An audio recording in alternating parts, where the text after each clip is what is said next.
অনুভব করেছেন। ফিরে এসেছেন মনোরঞ্জন মন্ডল সহ প্রতিনিধি দল, কি বলছিলেন সেটা হচ্ছে বলা হচ্ছে। এসব বয়কট করে লাভ হবে না।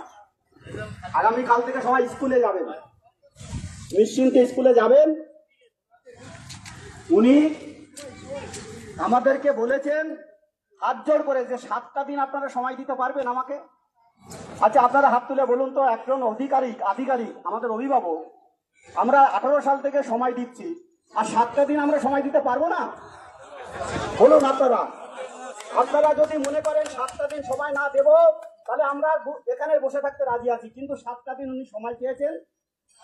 তখন আমরা তার উত্তরে বলেছি যে তাহলে বুধবার পর্যন্ত আমরা এখানে বসে থাকি। বলে ওইটা আপনারা করবেন না, ভরসা রাখুন। তাহলে আমাদের করণীয় কাজ কি?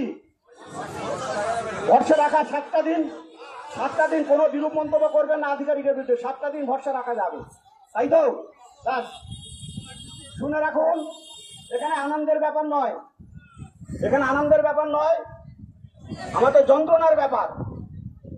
শুনে রাখুন, সবটাই বলা যাবে না, কারণ অনেক নিজেদের ভিতরে অনেক শত্রু আছে, তো বুঝেতে তারা এসে আবার কলকাঠি নাড়াবে।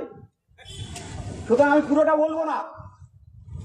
7 দিন আমাদের সময় চেয়েছেন। শুধু আপনারা যেমন আধিকারিক উপর ভরসা রাখছেন, সমস্ত সংগঠনের নেতৃত্বের উপরে আপনারা ভরসা রাখুন। আমরা আপনাদের সাথে আমার জীবদ্দশায় কোনোদিন বেইমানি করব না, কারণ এই টাকায় আমার সংসারটা চলে, আমার টাকায় আমার মার চিকিৎসা হয়, আমার টাকায় আমার ছেলের চিকিৎসা হয়, আমার টাকায় আমার বইয়ের চিকিৎসা হয়। সুতরাং গদ্দার আমরা না। আমরা যদি 7 দিনের পরে যদি পজিটিভ কিছু না পাই, দান মে মাস ছুটি, স্কুল বয়কট করে কিছু হবে না। সুতরাং আমরা যা ডিসিশন নিয়েছিলাম, স্কুল চলাকালীন অর্থাৎ জুন, জুলাই, আগস্ট ভরা স্কুল আমরা পশ্চিমবঙ্গে মরা স্কুলে পরিণত করে দেবো। সুতরাং ডিপার্টমেন্ট বন্ধ থাকবে জুন মাস থেকে। এটা আমরা বলিনি, কারণ উনি কি করবেন আগে দেখে নিলাম। ঠিক আছে, এই পুরোটা আমরা ব্যাখ্যা করতে পারবো না। শুধু 7টা দিন নেতৃত্বের উপরে আপনারা ভরসা রাখুন। পুরো ব্যাখ্যা আমি করতে পারছি না, তবে আমি বলবো, কারণ নিশ্চয়ই বুঝতে পেরেছেন আমাদের যা যৌথ টিম।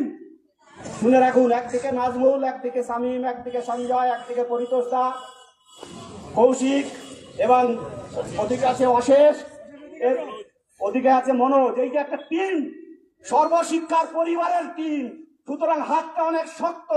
সুতরাং আগামীকাল থেকে আমি বলবো যে গুটিগত মাস্টারমশাইরা বয়কট কর্মসূচিতে অংশগ্রহণ করেছেন, বয়কট টয়কটে কোনো প্রভাব পড়েনি। উনি একটা বারও নিয়ে আলোচনা করেননি। সুতরাং এসব প্রভাব পড়বে না। রাস্তার আন্দোলনের শেষ কথা।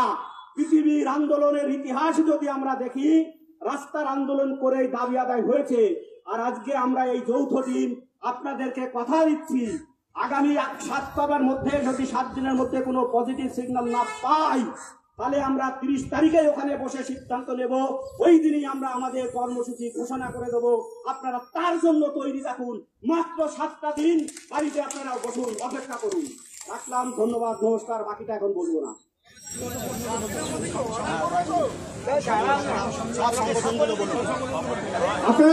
আপনারা একটু বসুন, আমাদের অনেক নেতৃত্ব আছে, আপনারা বসুন। আপনাদের কাছে আরেকটা অনুরোধ, কেউ যাবেন না, সংগঠনগুলো বলবে, কেউ আপনারা বসুন, আর 10টা মিনিট 15 মিনিট বসুন। সমস্ত সংগঠনের নেতৃত্বের কথা আপনাদের একটু শুনতে হবে। যৌথ পরিবার, এটা মাথায় রাখতে হবে, যৌথ পরিবার না। অনেকে ভাবছেন, দেখুন, আমাদের সমস্যার সমাধান বিদ্যালয়ে নয়, আমাদের সমস্যার সমাধান প্রধান শিক্ষক করতে পারবে না, আমাদের সমস্যার সমাধান এসআই অফিস করতে পারবে না, আমাদের সমস্যার সমাধান ডিপিও করতে পারবে না, আমাদের সমস্যার সমাধান যদি কেউ করতে পারে তবে এসপিডি অফিস। সুতরাং আমরা সঠিক জায়গাতেই আমাদের আক্রমণ ছাড়াবো। আমাদের অনেক নেতৃত্ব আছে, আপনারা আর কিছুক্ষণ ধৈর্য ধরে বসুন। আমরা এবারে আলোচনার জন্য শামীম আক্তার মহাশয়কে আবেদন জানাচ্ছি। আমি সমগ্র শিক্ষা পরিবারের পক্ষ থেকে সকলকে বলবো, না বলা কথাগুলো না বলার জন্য কর্ডিয়ালি সরি। আমি আপনাদের কাছে আন্তরিকভাবে দুঃখিত। এই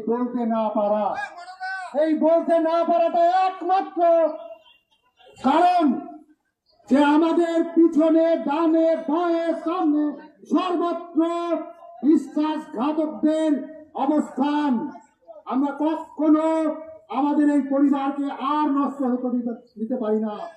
সুতরাং আপনারা মনে করুন যে আমরা এই পরিবারে অশেষ সঞ্জয় গুহ, পরিতোষ দা, মনোজ ব্যানার্জি, তারপরে হচ্ছে আমাদের মনোরঞ্জন দা, নাজমুল, এরা কিন্তু মিথ্যা কথা বলছে না। আমরা কোনো মিথ্যার বেসাতি করে এখানে আপনাদেরকে প্রপাগান্ডা করছি না। বলছি 14 বছর, আমরা 22 বছর অপেক্ষা করছি, কেউ 14 বছর অপেক্ষা করছি। আমরা 7টা দিন অপেক্ষা করব। আপনারা কি সময় দেবেন না? 7টা দিন। তারপরে যারা আমাদেরকে ইনসাল্ট করছিল, যারা আমাদেরকে বলছিল যে ভয়ঙ্কর আন্দোলন, আমরা দেখিয়ে দেব পশ্চিমবঙ্গে নয় তামিলনাড়ু প্যাটার্নে যে আন্দোলন, সেটা হয় কিনা। এটা হওয়ার জন্যই আমরা তৈরি। আপনারা তৈরি আছেন তো? কে কে তৈরি নেই হাত তুলুন। যারা তৈরি নেই হাত তুলুন। কেউ তৈরি নেই বলুন। আপনারা প্রত্যেকে তৈরি আছেন, হাত একজনও তুলে নিন। সুতরাং আপনারা মনে রাখবেন, এইখান থেকেই পশ্চিমবঙ্গের সর্বশিক্ষা মিশনের যে কেন্দ্রীয় অফিস থেকে আমরা অশেষ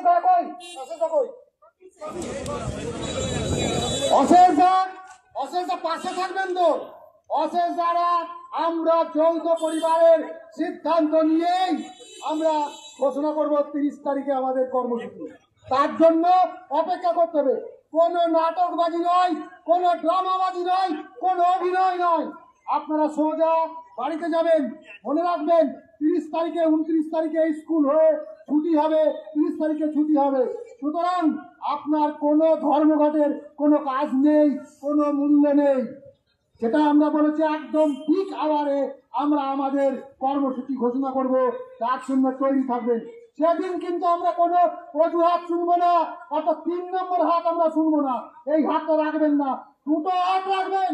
হয় পার্শ্ব শিক্ষকের হাত, কর্মীর হাত, আর না হলে অজুহাত। এই অজুহাতটা রাখবেন না, একটাই হাত রাখবেন, সরাসরি সংঘাতের হাত। সেদিন কিন্তু আমরা কোনো স্কুল সংগঠন কোনো কিছু দেখবো না।